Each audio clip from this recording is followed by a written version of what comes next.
question. First off, my name is George Peterson. I do live in Nebraska. I do live in Lincoln. Great.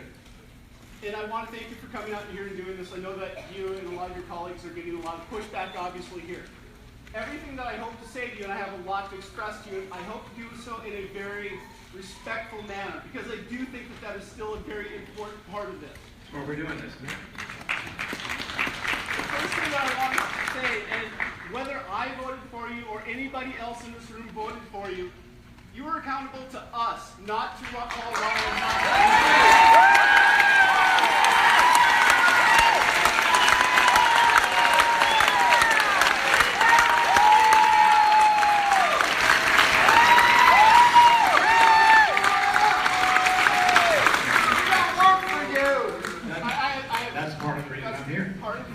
I have two things that I want to get to. The first one will take me a second. Please bear with me. Remember, we have a lot of people. I understand. So try to get to a question. In 2008, I was a general contractor here in town. I was a carpenter for 20 years. 6 of those here in town. In 2008, my business failed. I had to lay off my employees. My car was repossessed. My house had foreclosed. And at the time, my wife worked for a mortgage company, whose company failed catastrophically, owing hundreds of millions of dollars in commissions and salaries that we will never see. In addition, my wife was 7 months pregnant. She could not find a new job. We had to pay for our COBRA insurance after essentially leaving because they would not pay us. Our COBRA insurance for a high-risk pregnancy was over $800 a month. We paid that for 6 months. However, the company had failed so catastrophically that they were keeping the money and not paying the insurance company. After my wife gave birth, we had tens of thousands of dollars in additional medical bills that we were stuck with. We ended up declaring bankruptcy. I had to move into public housing with my now 2 young children and an infant. We went on food stamps to support my family. We went through the women and infant child care to be able to do so. I went back to school. It's taken 7 years, and we were just about to climb out of this hole that we were thrown into through in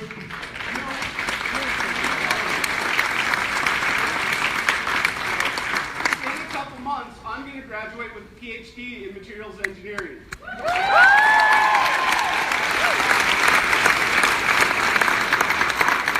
have gone from a low in my life where I needed help. I worked hard. I did the things that we were supposed to do as a family to support my family, and I found that I could not do so anymore. My question to you, sir, is under Paul Ryan's proposed Medicaid, Medicare changes, they're going to cap all of the Medicare and Medicaid in the states and limit how much help they can give.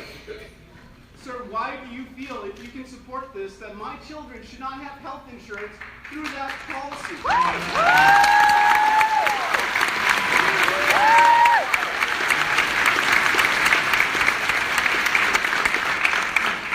First of all, Medicaid has not been expanded in Nebraska, as you are aware.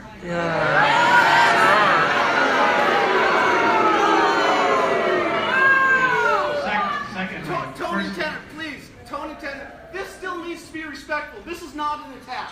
I do not want that to feel like that at all. Not at all. I'm, frankly, as most people are, captivated by your story. Congratulations to you. Thank you for working so hard. Responsibility, right? And right. At the same time, back to what we were talking about earlier. You got help from a system that was there to help you. And yet you worked hard to pull yourself out of this too, and now you're going to be able probably to contribute even more than you were before. I want to make sure now you're going to break that system. I want to make sure that that system remains. The people that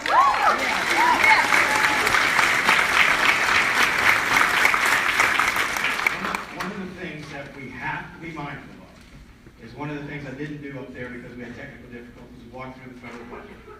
There are hidden taxes on you if we cannot get what this situation of overspending is under control. Now, when we have a system of health care that actually is oriented toward lowering costs, improving health outcomes, and protecting vulnerable persons, we have to create variables that have to converge. Because doing what we're doing is not helping everyone. And this is what's so unfair. So to simply say we're just going to stop and continue this leaves large numbers of people out in the cold so that you're paying $44,000 for health care a year, which is not health care insurance. That's why I put that first letter up there. That's the debate. That's what's so hard and difficult about this. We've got to consider a lot of factors. How about The single payer? refundable tax credit idea. Again, I'm not promoting this. I'm just telling you what the offset is in terms of income assistance for those who need help if they have to move into the open market because they don't qualify for Medicare. And so I want to make sure that you hear what we're saying. I heard you. Thank you. Yeah, I've got one other point that is not related to healthcare. I've got one more point that is not related to healthcare. That I'm just trying to be respectful. I understand that. But in the political environment that we have today, I think this is also important. Today, we are more partisan than ever before. A good idea is a good idea. I don't care if it comes from Republicans, Democrats, or somewhere else. A good idea is a good idea. I also find that with the amount of, they refer to it as fake news going into circulation, I get so frustrated when I see something come across a legitimate news organization and the sourcing is completely bogus. Would you support a bill that would take and make false advertisements promoted by specific campaigns? You ought to hear some of the stuff they say about me. I don't know if that's enforceable. Absolutely. I don't know how to be enforceable. I don't know how to be enforceable. Look, you are exactly right. We are living in a time of deep philosophical divide about what government ought to be, what government ought to do, what society ought to be, what society ought to do. Okay? And it's not easy trying to navigate this. When I was walking through the 1st Congressional District, one of the things that I did not say that I wanted to say, this I think is one of the more diverse congressional districts in the entire country. A lot of people have sorted themselves out according to political belief. Here we have a diversity of perspective, particularly in Lincoln, and then around in the outside part of the district. But one of the reasons that Nebraska is a great place to live and work and raise the family is because of the values of civic virtue and the ideals that you espouse. And we have to take responsibility for others, but we do believe that there should be support systems in place for those who cannot help themselves. I agree with you. So would you be willing to look at or sponsor legislation? Please stop. Would you be willing to look at or sponsor legislation that would make putting out provably false information from specific campaigns or political organizations and findable against that political organization? This is a very difficult question because how are you going to enforce that? What type of police control are you going to get? You already have liable suits. Yes, you already have the suits for liable. That's a question for the judiciary. Now, it's not robustly enforced. Look, somebody one time said something pretty bad about me that was completely false, and I went to that particular radio station. There's really nothing you could do. But now, that wasn't put up by a okay, I need to move on. Thank you. That area. Yeah, go ahead. Yes. Question I have is the correct question I have is that the Affordable Care Act, it was pushed through too fast. Now we're trying to push through something faster. Why don't we slow down This is a great and question. get a process that Everybody, basically, the whole problem? basically, the gentleman's saying if the initial accusation against the Affordable Health Care Act was that it was forced through middle of the night too fast, which it was, why is this being rushed as well? It's a legitimate question. Let me answer it. Let me answer it. It's a legitimate question. And this gets a little bit complex, and I'm sorry about that. Okay? Look at the divide in this room. Look at the divide in the country. Okay? There is a process called budget reconciliation going on. All right? And if the House passes something, it only takes 51 votes in the Senate to pass under these rules. It's one of the reasons that for those people who believe they are being significantly hurt by Obamacare or the Affordable Care Act, as I prefer to call it, I don't want to be disrespectful to the former president. And sometimes I believe that word is used disparagingly. I don't want to do that. The way to do this now, and to live up to what has been talked about for 7 or 8 years before the legislature and the presidency changed, is to do it, certain parts of it, under reconciliation. The current law also allows the Secretary of Health and Human Services, who I served with and I know well, to to make certain changes, given the current law in place, to help those who might be being left out of the current insurance markets. Third, to stabilize markets. Third is it's the regular legislative process. That's where you'll see broader things debated, like what we call backpack healthcare, taking it across state lines, association healthcare plans, and all the other ideas that would bring about more robust options and choice for people. That's why. Okay? Yes. Go ahead.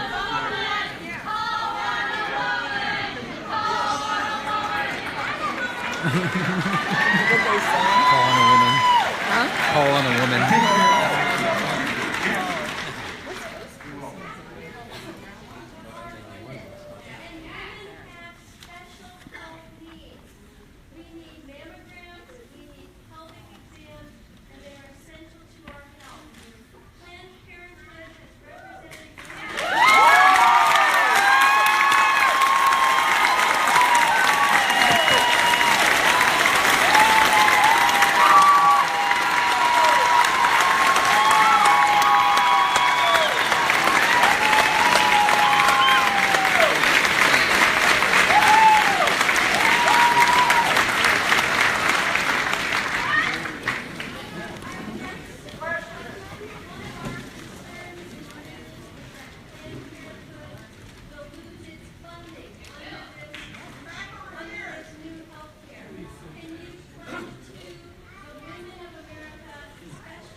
Over here, and related to your question, she said she wanted to split Planned Parenthood funding.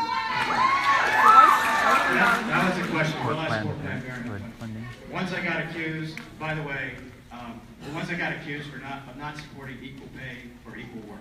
Okay? Now I have. Please be quiet. Please. This is not a yes or a no. I'll be happy. I gave you a lot of time to explain. Please be respectful to everybody here who wants me to answer the question. I'm going to have to get it to you. So, I was accused of not supporting equal pay for equal work for women. I went on the radio and said, in my house, that's not only ridiculous, it would be dangerous because I have 5 daughters. Okay? That's what I said. Now, I do not support taxpayer funding for abortion.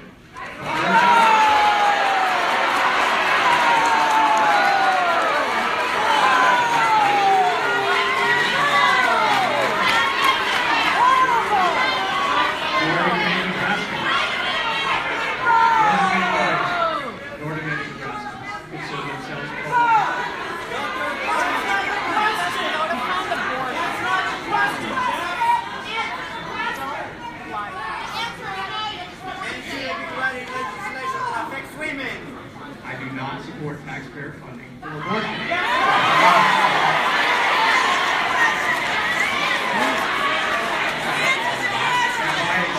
By extension, that means the abortion industry. By extension, that means the abortion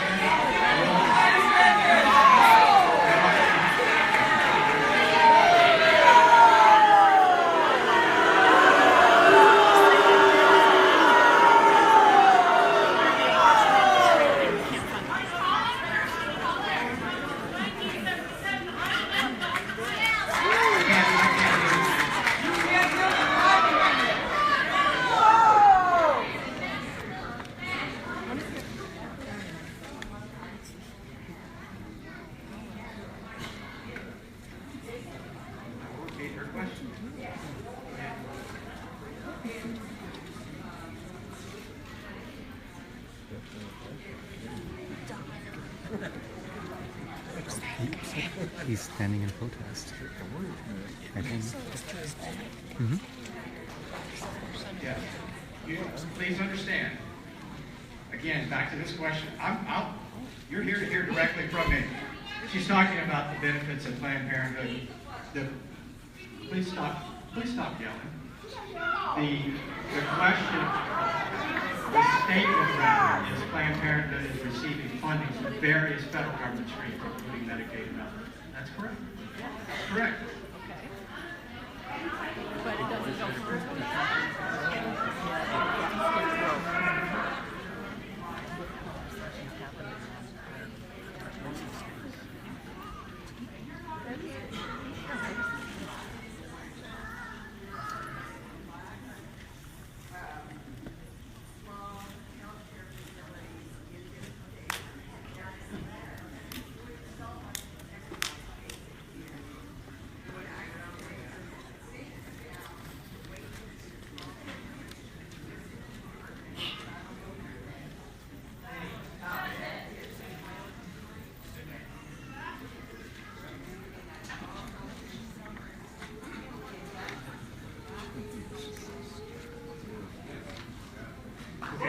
He is saying that the person would not be receiving care without Planned Parenthood's intervention in cancer and a variety of other women's health services. That's right. My answer, I do not support funding for Planned Parenthood because it is entangled in the abortion industry.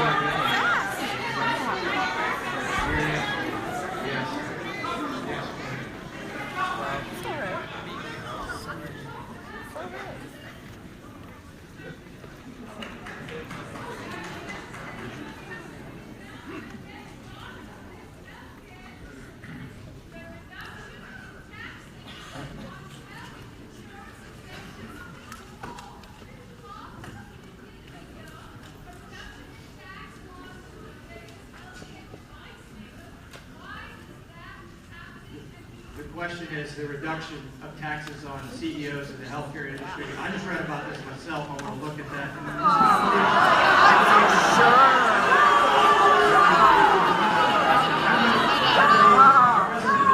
tax code, the progressivity of these programs. If you can't afford it, you get a higher subsidy. If you can, you get a little bit less. If you make more, you pay more. If you make less, you pay less. I have seen that as well, and I want to review it. Let's take somebody who has, yes, go ahead.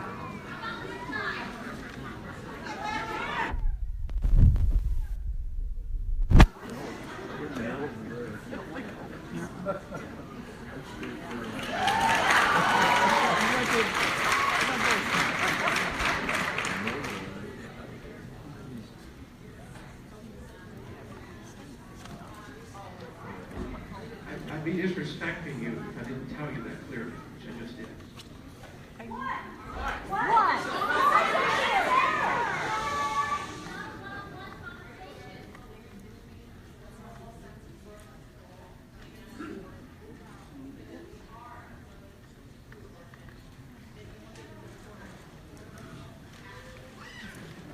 There's a lot of people.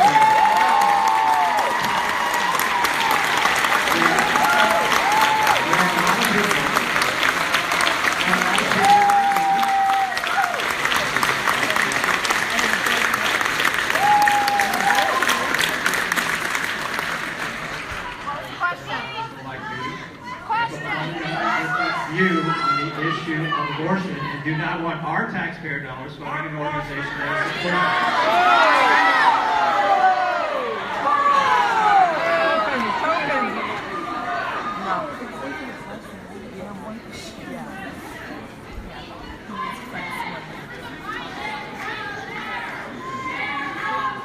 You need to be quiet.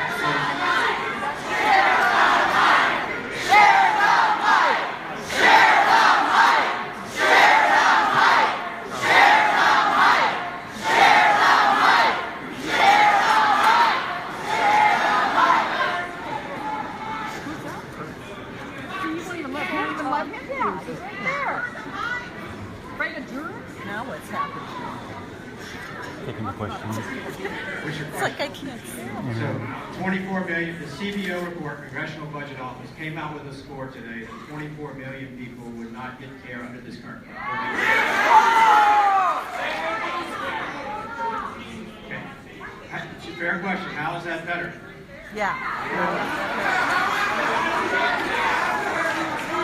The reason that I put the slides up to begin with was to show you the difficulty that we are having in various market segments of healthcare.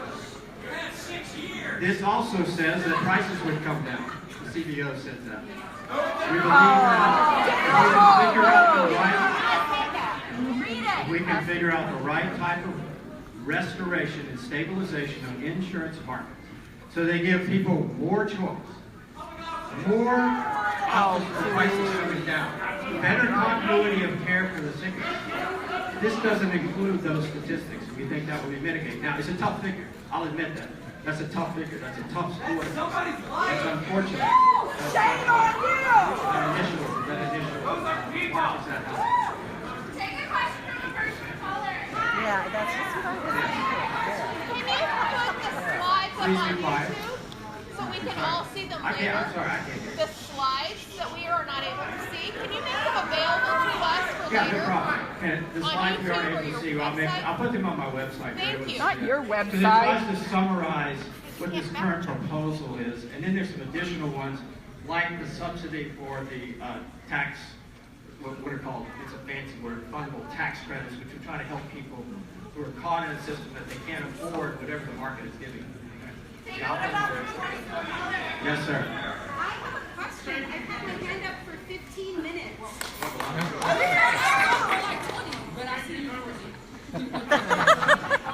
Nebraska, we lobby for people with developmental disabilities. Yes. Your party is espousing some policy. You need, I'll wait till you have. I understand.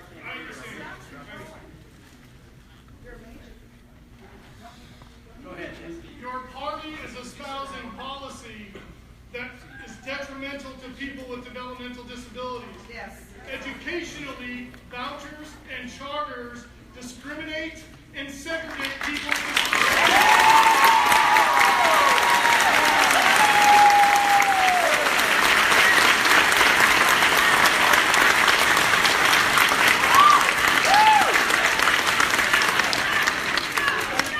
Secondly, you guys are calling, the Republican Party is calling for Medicaid caps on individuals.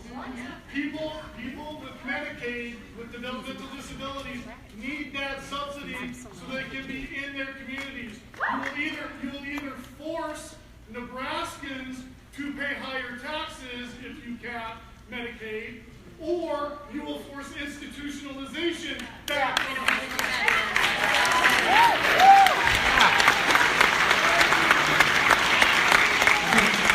Thank you for your comment. I appreciate that. Let's try to reach way to the back. Comment.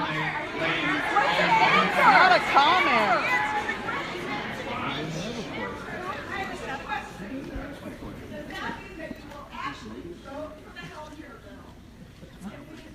Wait, say that again? Will you vote for this bill? Secondly, you are the father of 5 women. Proudly. And good on you. So what, will you let them in the same room with your president?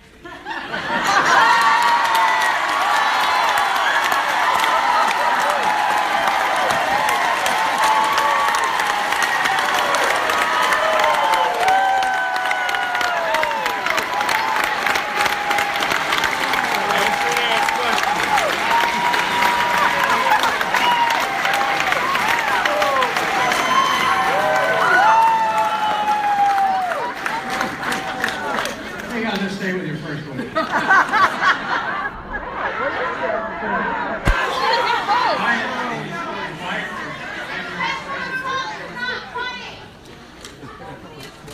What's that woman standing there? Are you going to vote for the bill? Sit down. Come on, let him answer the The question. point, I'm going back to your first question. Yeah. Would I support this? This is a process. I do not support what we're currently doing because I think the system is adrift and broken, okay? It is hurting many people. This is a start of an open process by which we are debating many aspects of this. And by the way, one of the reasons I wanted to do this town hall was to be able to listen to you and have your input. So I'm trying to have a reasonable conversation. Secondly, even if it comes out of the House with my vote, it's going to go to the Senate and be substantively changed before it goes back. Finally, that may not happen. I'm just telling you, I do not find the current situation acceptable.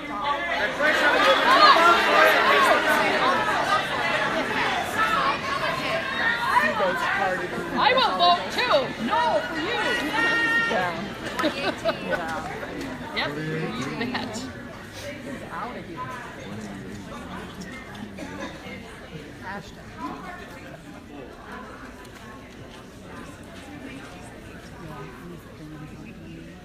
How much weight do I put into all these opinions? I'm here. I mean, I'm living. Doesn't mean anything.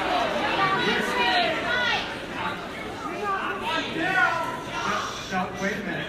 I'm here, and I'm here to explain what my perspective is, which I'm trying to do clearly. My essential beliefs, what I think is wrong, what's in the process of trying to be fixed. If there are reasoned ideas that move us in a different direction, of course. But ultimately, I've got to make a decision, and I guarantee it's not going to be a perfect one. Because this system right now is deeply, deeply flawed and broken. No. You have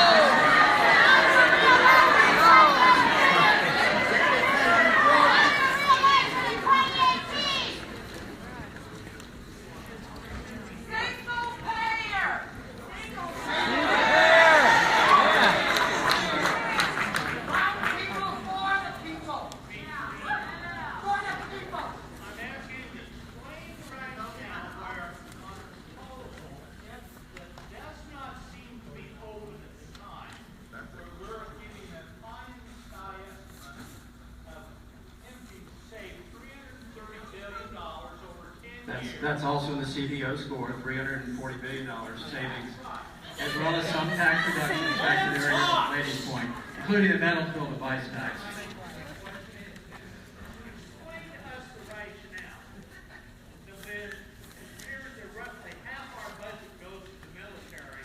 That's right. Okay. Okay. Yeah. Fair question. Everybody hear that? Gentlemen say this year's budget proposal is to put $54 billion back in the military spending. If we can, I'd love to get that chart up there to show you the budget, because I want to show you what's wrong. You can. And why is that fair?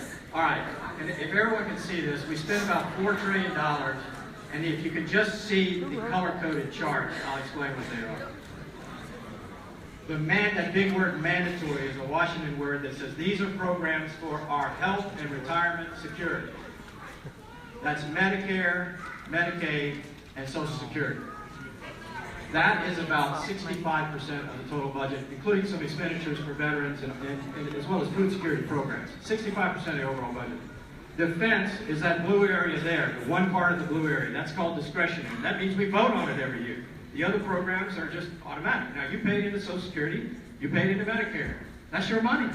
Yeah, that's right. We have it. That's your money. That's your money. Now, the problem, you are very aware of the actuarial problem over time of more money going out than coming in, but that's the reality. That's the reality. The discretionary part of the overall budget, which is defense, is 15%. Okay? Now, that's your money too. Now, there might be disagreement over this, but the military is telling me we are not ready. Okay? We have a force, because of budget caps, by the way, because of what we've done, that I've voted for to try to pull down these budgets and hold the line on them. Okay? In which we've chipped away at the readiness of the force. You asked me for the rationale, that's the rationale. By the way, I want to point something else out. Please be quiet. I want to point something else out. The non-defense discretionary spending is a lot of the programmatic support that many of you may actually touch be benefited by or involved with. That's about 14% of the overall budget. That's it. And each year, the debate is really over that 14% and nothing else. And that's part of the difficulty here. And that's part of the problem. So, yes, they're way in the back, and we're going to have to start wrapping up. Go ahead. Why is your so friends with our diversity?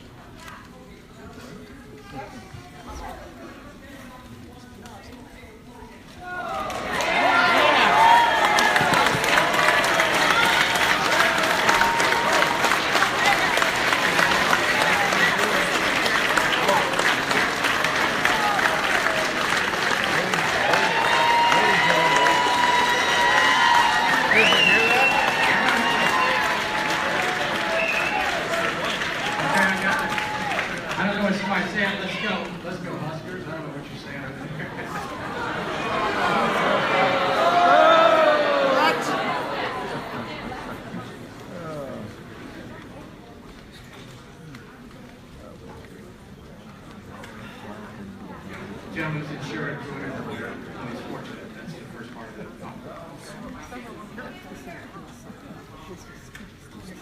There you go.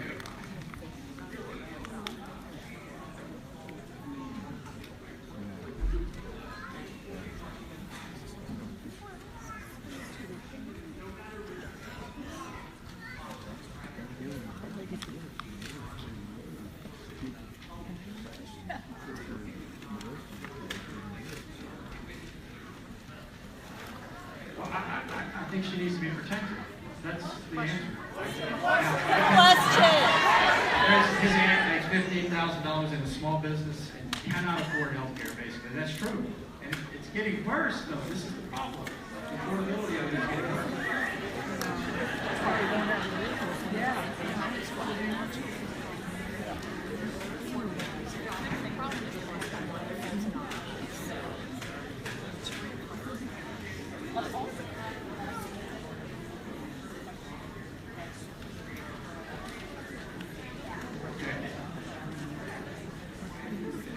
Okay, the reasonable question, back kind of to the ongoing debate here. This gentleman's relative aunt has a small business but makes a limited amount of money, has Obamacare, Affordable Care Act benefits. Why change it? Because she can get health care now, whereas you're worried about she couldn't get it with any change. She has to be protected. I agree with the concept here. It's just that, going back to the beginning, we have collapsing insurance markets in many, many places and fewer choice. We have to restore the dynamics of that market so these prices can actually come down. Part of that CBO score, it's a tough number that they are projected, but there's some complexities to that, to not receive insurance. It's also a 10% reduction in price. When you have prices starting to fall and you have more options for yourself, you would like to think that would attract young people like yourself. You don't have the problem because you're employed. You're getting it from an employer. But younger people back into the system, particularly as it becomes affordable. A lot of young people are not part of the system now. You need that replenishment of the pool. That's the working concept. You're here for your health care. I'm going to go way in the back of the lane, the red head.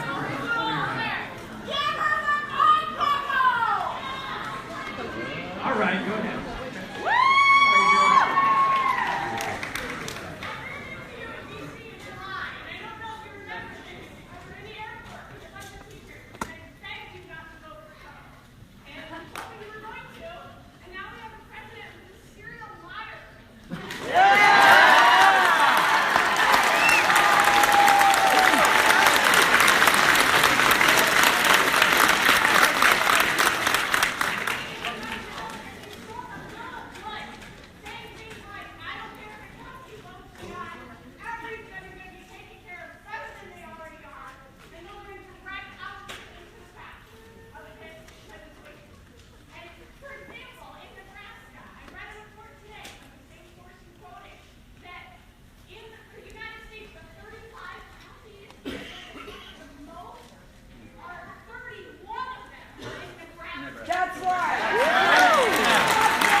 First of all, was that on the plane with all the other teachers that somewhere? I remember.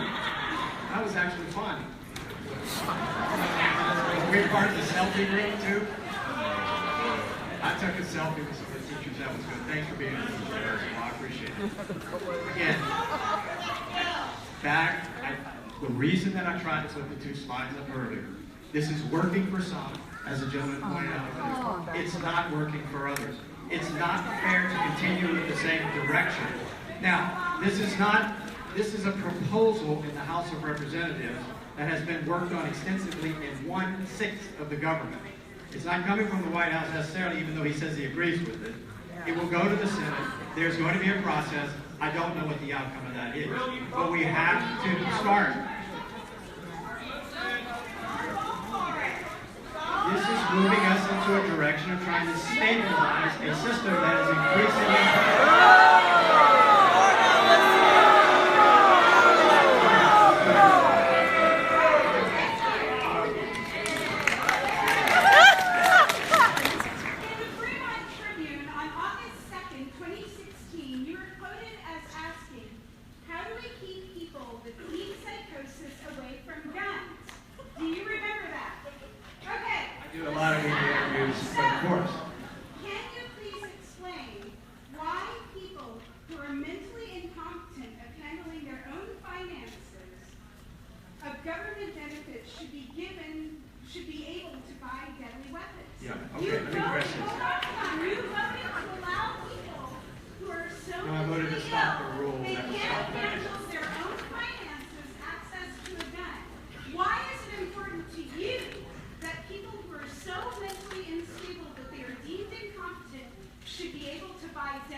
Because they sought regular medical health. That was the reason. You had a very interesting alignment between people who usually don't align, the ACLU and pro-Second Amendment.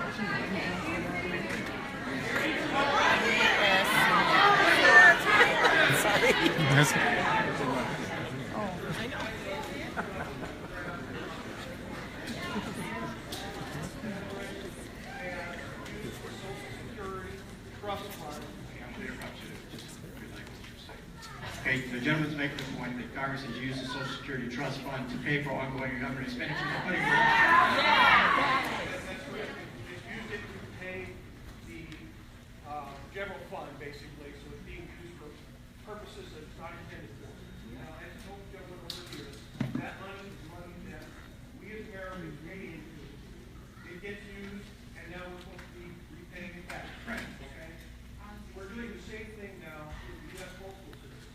HR 756 is supposed to be a pre-funding healthcare retirement rate. Yep. What's happening right now is the post office is having to pay for retirement benefits, health retirement benefits for its employees for a period of 75 years. So there are people who will be hired by the post office who won't be born until the year 2026 and retire, and we have to pay for their health benefits now. That to me is a method. Are you with me? I'll go into this a little bit of depth so we can just figure it out. Okay. No, nobody's trying to privatize the Postal Service. The question is, gentlemen with the Postal Service, I've dealt with the Postal Service a long time on this issue, and you're quite aware, because it's a thorny one. The point earlier was that Social Security is a trust fund. You're paying into it, everybody's paying into it with a guarantee of some benefit when you retire. Okay? It's your money, it's not the government's money. That's why I don't like using this word entitlement. It's not an entitlement. You earned this, and the government gave you a guarantee. Now, when the government started to borrow against this, and I think it was in the 70s, is that right, Al? 70s. basically it started to borrow against it in the 70s. Now, the choice becomes, here's the choice. The choice becomes, do you go into the open market, do you borrow from Social Security with the promise that the government is going to pay it back with some competitive interest rate, which it gives. It's not as though it's just spending it away. It is paying it back with a competitive interest rate. Or do you go into the open market and just keep Social Security under a mattress or put it into Wall Street? Now, that's a choice. Now, does it lend itself to easier government borrowing? Does it lend itself to easier government? Probably. And that's a real problem. And I agree with it. Now, on the 75-year issue regarding the funding, nobody else has that in the government. You don't have an actuarial extension of that far. I'm not sure why it was imposed upon you in that way. We looked at 30 years, something more reasonable, and I'm not quite sure where that legislation is at the moment. Thanks for reminding me. I'd like to look it up. By the way, how many of you are getting your mail regularly on time, or how many of you have problems with your mail? We want to ask our question. Okay. We've been trying to work with this issue. We've been trying to work with the issue. Please be quiet. Trying to work with the issue of. Please stop. Please stop. So that we can. This is an important question too. I think Postal Service and delivery is important government service. The problem is the consolidation of processing facilities. Now, forcing a letter that's supposed to go across Lincoln to go to Omaha and back is a real problem. We're doing a government accountability study on this to see if this is not good. Okay?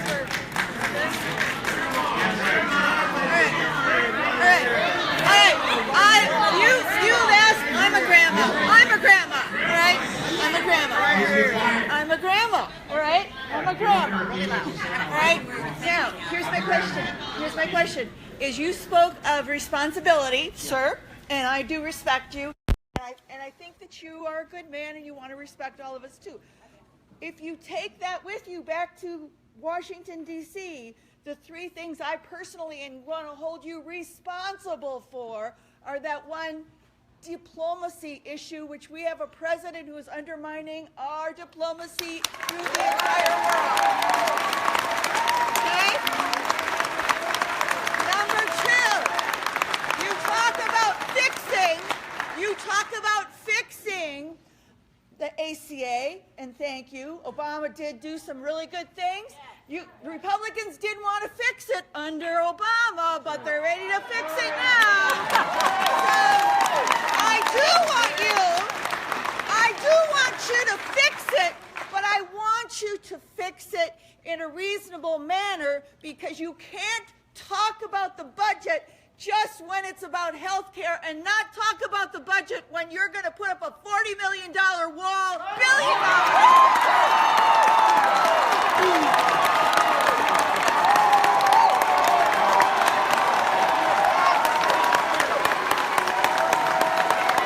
And number three, this gentleman over here,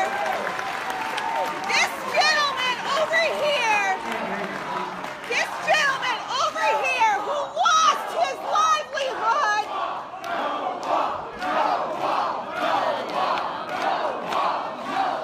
Mr. Peterson, who lost his livelihood, and God bless you, sir. You are just you're just the American hardworking person who lost his livelihood in 2007 with his entire family was because of Wall Street.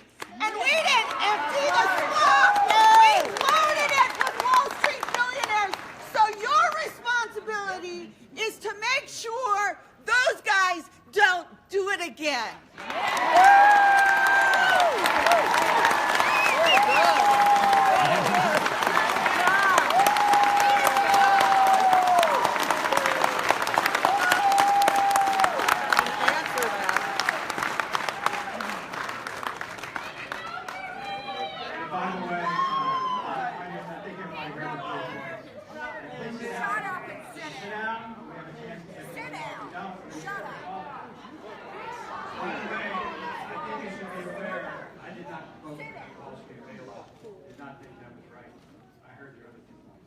Thank you.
who are not here, who are not here.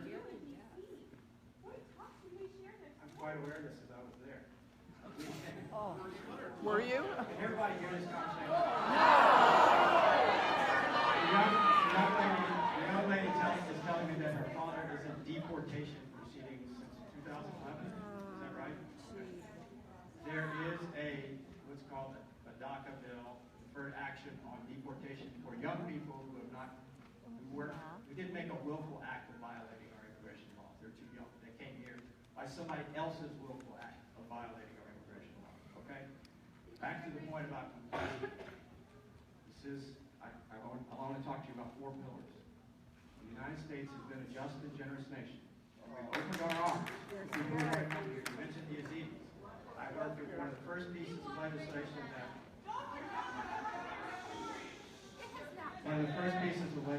that I worked on when I got to Congress was something that I thought was necessary to address an injustice.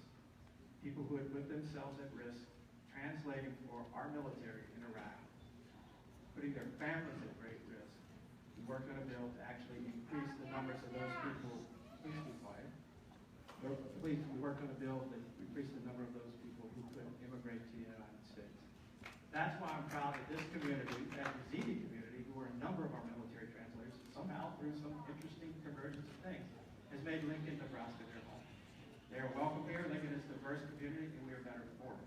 Okay?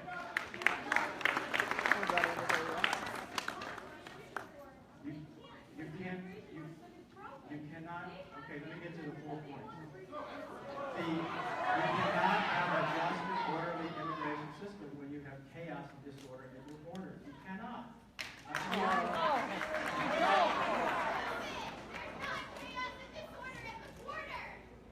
Second, you need the proper foreign policy considerations that actually help create the conditions in which people aren't forced into migration. Yeah, we can build a wall.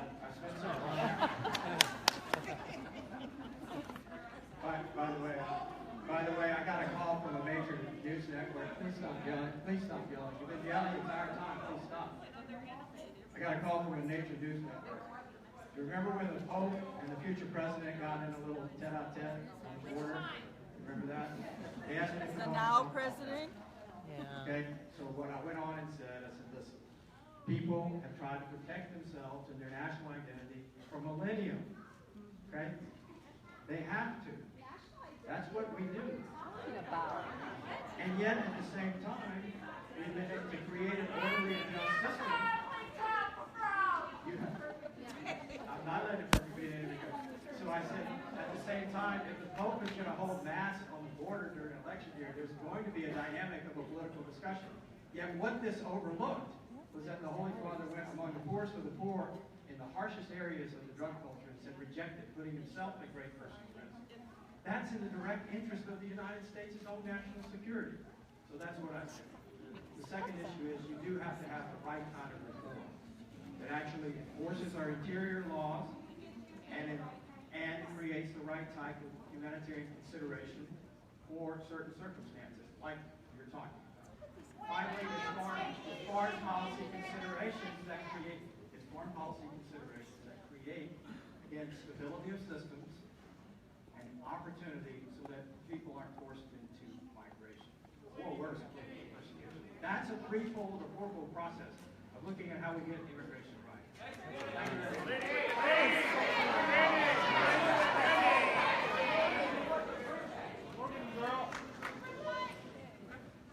My humble opinion that you and your cohort should pick the care that you want and let the rest of us have the same thing.